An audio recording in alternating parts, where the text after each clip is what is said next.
Tonight I'm back with another one of my custom G.I. Joe cardboard toy reviews. Here is an inch ruler to give you some scale, and it's for this. This is my cardboard replica 1/18 scale of the U.S. military Huey helicopter. I'll go over some of the details real quick. Well, actually, here's the scale to start out with. That is a standard G.I. Joe figure. I'm sure the Huey would be much larger, but he fits in there. This is corrugated cardboard, which is the easiest and cheapest thing to make whatever your little heart desires, if you like dioramas or vehicles. So this is, and see this, you can fold it. You don't really have to cut every piece up. That makes the nose. I think this is the top, the bottom. You got the sides. You can cut out any windows you want. So I'm saving them for templates, but I do got to record this length.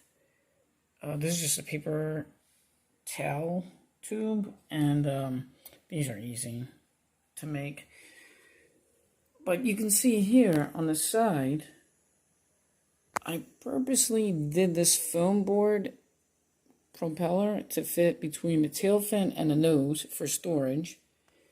And the funny thing is, the Huey helicopter is actually, I mean, it's two blades there, but this one makes it into two. I thought it was four, so I looked out there. I gave another piece of foam board for some volume there. The front is, well, the front windshield is a crystal light container. It's kind of foggier, which is cool. So you can definitely tell there's reflectiveness there, and it's a window.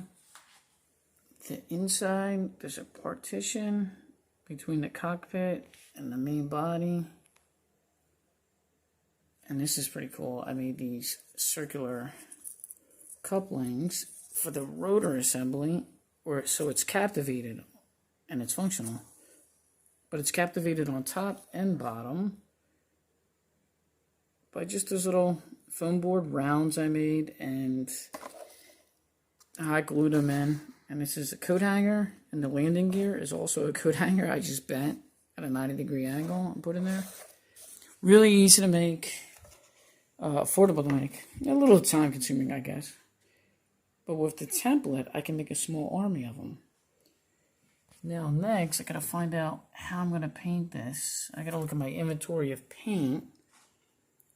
Definitely gonna try the olive green, because these, by the way, these helicopters are in like all of my favorite childhood movies. Predator, Rambo, you name it. If it was an army movie, the Huey helicopter was in it. Even in the front, you can see some of my scroll marking, measurements. But yeah, for the paint, I want to do the olive green. Looks like I can get away with a lot of black too. And on this one, looks like the blades have a little bit of white on them. That's cool. I'm definitely going to do that. Probably just use 1-inch masking tape to mask it off to get that. I might have to cheat a little bit. And the interior, I'm going to leave brown because I can't get in there now. The time to do it was before I assemble this. I know that for next time. Alright, let's go check out what my paint looks like.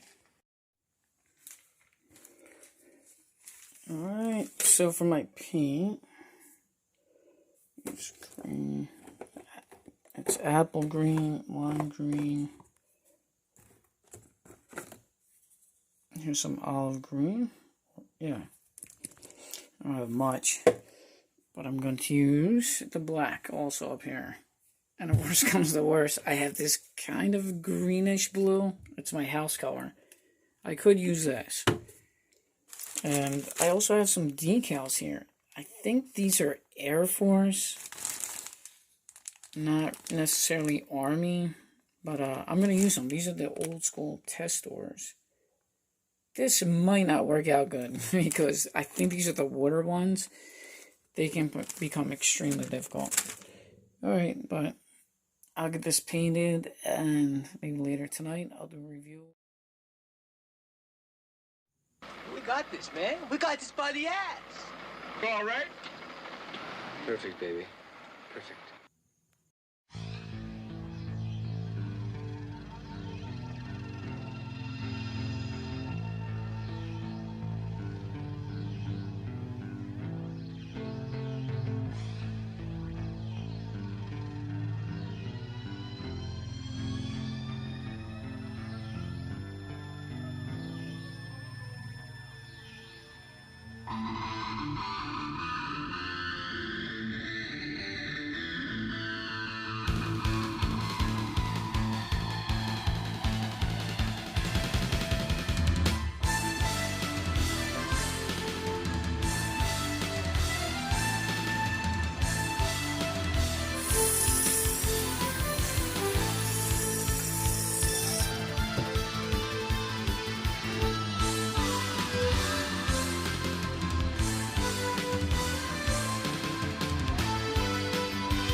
Alright, it is the next morning, and the paint came out pretty good.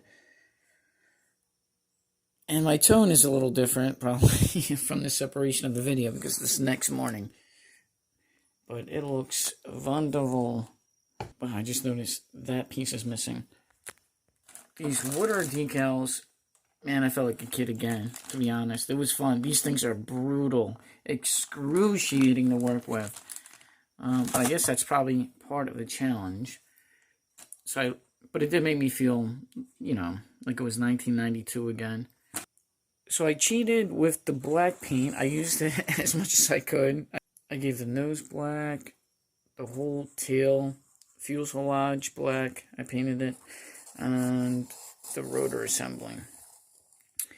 So I got enough olive green to stretch out for the body. And like I think I said, I chose not to paint the inside. It gives it some contrast, the brown. I think it came out really good. Oh, I left that blank. I have to sign it. And check this out. Let's see if I can get it. It actually has that effect. Matrixing, like ring. I guess you would call it what? Ring matrixing? I just made that up.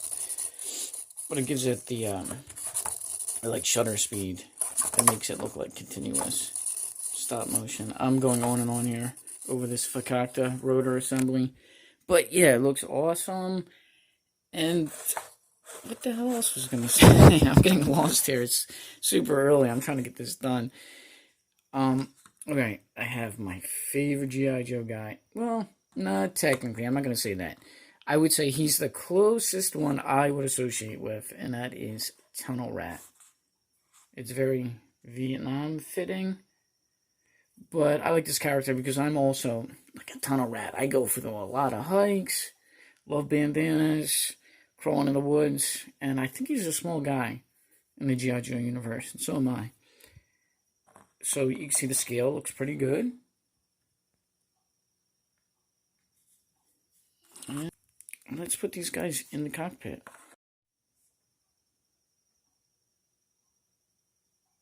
So you can see he's in there, crouched down, because I have been in a Huey helicopter before at a local airport museum, and they're very small inside, even for a guy my size, and I'm like 5'7". But there's a lot of space. I mean, look at that. He's all the way across. He's about 3.5 inches tall. So you can fit a small mob of guys in there. And the pilot, And you can see the pilot. Pretty cool. He's in there. I mean, he fits. It looks... This is where the scale of the helicopter is too big. He is miniaturized in there. In reality, I'm telling you, those pilots, their heads are hitting the ceiling. Alright, that'll be it, folks. I hope you enjoyed this. And check out the beginning of the video once again with those, the templates I have. And if you want to make these, or if you're a father and you want to make one of these with your son, just examine this or those templates. I mean, the dimensions don't have to be totally perfect. And with that being said, have a good night.